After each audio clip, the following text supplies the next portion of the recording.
ফের রাজ্যে রেফার রোগের বলি এক শিশু। জ্বর নিয়ে দুর্গাপুর নগর নিগমের প্রাথমিক স্বাস্থ্যকেন্দ্রে চিকিৎসার জন্য শিশুটিকে নিয়ে যাওয়া হলে অবস্থার অবনতি হওয়ায় শিশুটিকে রেফার করে দেওয়া হয়। রেফারের ন্যায্য কাগজপত্র থাকা সত্ত্বেও দুর্গাপুর মহকুমা হাসপাতাল ভর্তি নিল না ওই শিশুটিকে।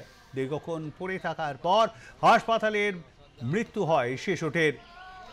শিশু মৃত্যুর পরে হাসপাতাল কর্তৃপক্ষের বিরুদ্ধে ক্ষোভে ফেটে পড়ে মৃত শিশুটির পরিবার। পুলিশের সামনে হাসপাতাল চত্বরে বিক্ষোভ দেখাতে থাকে মৃত শিশুর পরিবার পরিজনেরা। ঘটনাস্থলে এসে পরিস্থিতি সামাল দেয় বিশাল পুলিশ বাহিনী। বারে বারে রেফার হয় নারীর জন্য রোগী মৃত্যুতে প্রশ্নের মুখে রাজ্যের স্বাস্থ্য ব্যবস্থা।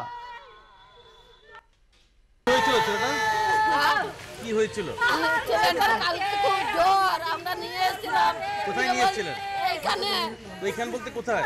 বিধাননগরে। তারপর মেয়ে বললো উঠে দেখাও, ছেলেটার কিছু হয় না, দেখিয়ে ঘর চলে যাও। আবুটা আমরা দেখালাম, ওষুধপত্র সব নিলাম। তারপরে আমরা ঘর চলে গেলাম। ছেলেটা শরীর খারাপ হয়েছিল, জ্বর কমছিল না। হেলথ সেন্টারে ডাক্তার দেখেছিলাম আমাদের পিছনে প্রবলেমকারীতে, ঠিক আছে। দেখা পরে ওরা লিখে দিয়েছিল যে বিধাননগরে নিয়ে যাও, এমার্জেন্সি ভর্তি করে দাও না। সেটা কবে? হ্যাঁ সেটা কবে? এটা কালকে আর কি। বিধাননগরে আসার পর এরা আমার ছেলেকে ভর্তি লাই নাই, শুধু চিকিৎসা করে ছেড়ে দিয়েছে। বলছে যে তোমার ছেলের কিছু হয় নাই, তোমরা চলে যাও। আমরা ওষুধ লিখে দিচ্ছি, ওই ওষুধ আমরা তাও যেতে খুঁজি নাই। আমরা বলেছি যে আমাদের ছেলের গা হাত পা পুরো ঠান্ডা আছে, আপনারা ভর্তি করুন, কিন্তু ওরা ভর্তি নেয় নাই। আমাদেরকে বাধ্য হয়ে ভর্তি নিতে হয়েছে। আনতে আনতে আমার ছেলে রাস্তা হয়ে গেল, মারা গেল। হ্যাঁ, কি মনে হয় চিকিৎসায় গাফিলতি? আমার তো মনে হচ্ছে এরা যদি ভর্তি নিত তো আমার ছেলে মরতো না। জন্ডিস ছিল, শরীর খারাপ ছিল, এখানে এসেছিল নিয়ে সকালবেলা। কোথায় নিয়ে এসেছিল? বিধাননগর নিয়ে এসেছিল। হ্যাঁ, কালকে। হ্যাঁ, ডিএমসি তরফ থেকে এখানে পাঠিয়েছিল এমার্জেন্সিতে দেখাতে। এখানে দেখে নিয়ে এসেছিল, ডাক্তাররা জানি না কি বলেছে, লিখে দিয়েছে ডক্টর ওষুধ। বাড়ি কোথায়? বাড়ি স্যার 1326 রামনগর। আচ্ছা। ডাক্তার ওষুধ লিখে দিচ্ছে, ওই ওষুধ খাইছে। খাওয়ানোর পর রাতের থেকে খাওয়া দাবার খেয়েছে। খাওয়ার পর পেটে ব্যথা উঠেছে, মাকে বলেছে, মা বাবা পেটে ব্যথা দিচ্ছে। রাস্তাতে আনতে আনতে এখানে শেষ হয়েছে। যদি ভর্তি যদি নিয়ে নিত, কাউকে যদি ভর্তি নিয়ে সেলাইন যদি চাপাতো, তাহলে ছেলেটার কিছু হতো না। এখানে এসেছিল বাচ্চাটা আসার পর এখানে তাকে সমস্ত কিছু বলাও হয়েছে এবং তাকে আউটডোরেও পাঠানো হয়েছিল ওদের কথা মতো, যে যেখানে বাচ্চাদের স্পেশালিস্ট ডাক্তারবাবু বসে আছেন, যথাযথ চিকিৎসার জন্য ওখানেও পাঠানো হয়েছিল। তারপর হয়তো ওখানেও বলা হয়েছিল ভর্তির জন্য, সেটা এখন বোঝা যাচ্ছে না।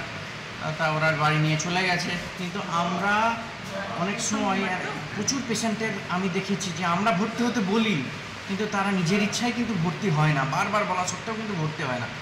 যখন বিপদ ঘটে যায় তখন তো কিছু করার থাকে না। আপনি কি মারা গেছে? দুঃখজনক, আমাদের ক্ষেত্রেও দুঃখজনক।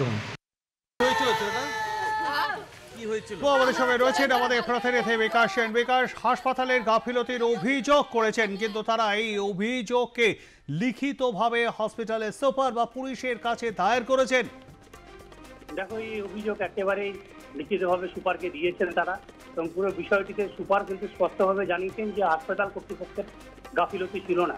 কারণ এটি একটি রেফারেল পেশেন্ট ছিল। এই শিশুটি গত কয়েকদিন ধরে অসুস্থ ছিল। সে স্থানীয় রামানুজম কেন্দ্রে, স্বাস্থ্যকেন্দ্র দুর্গাপুর শিল্পাঞ্চলে সেখানে দেখায়। তারপর থেকে শারীরিক অবস্থার অবনতি হলে তাকে কিন্তু দুর্গাপুর মহকুমা হাসপাতাল বিধাননগরে পাঠানো হয়।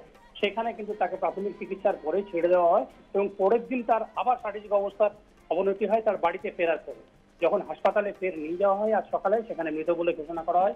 এরপরেই বাড়ির লোক খুবই খুঁজতে থাকেন এবং তারা দাবি করেন যদি হাসপাতালে ভর্তি নিয়ে নেওয়া হতো তাহলে কিন্তু শিশুটির এই অবস্থা হতো না। এবং তারপর থেকেই তার প্রতিবেশীরাও চলে আসে হাসপাতালে, একদম বিক্ষোভ শুরু করে দেন। যদিও দ্রুত পুলিশ এসে ব্যবস্থা নেয়, দুটি থানার পুলিশ ঘটনাস্থলে চলে আসে এবং তারপরে তাদেরকে বোঝানো হয় এবং চিকিৎসক সূত্রে জানানো হয় যে এক্ষেত্রে চিকিৎসার কোনো গাফিলতি ছিল না।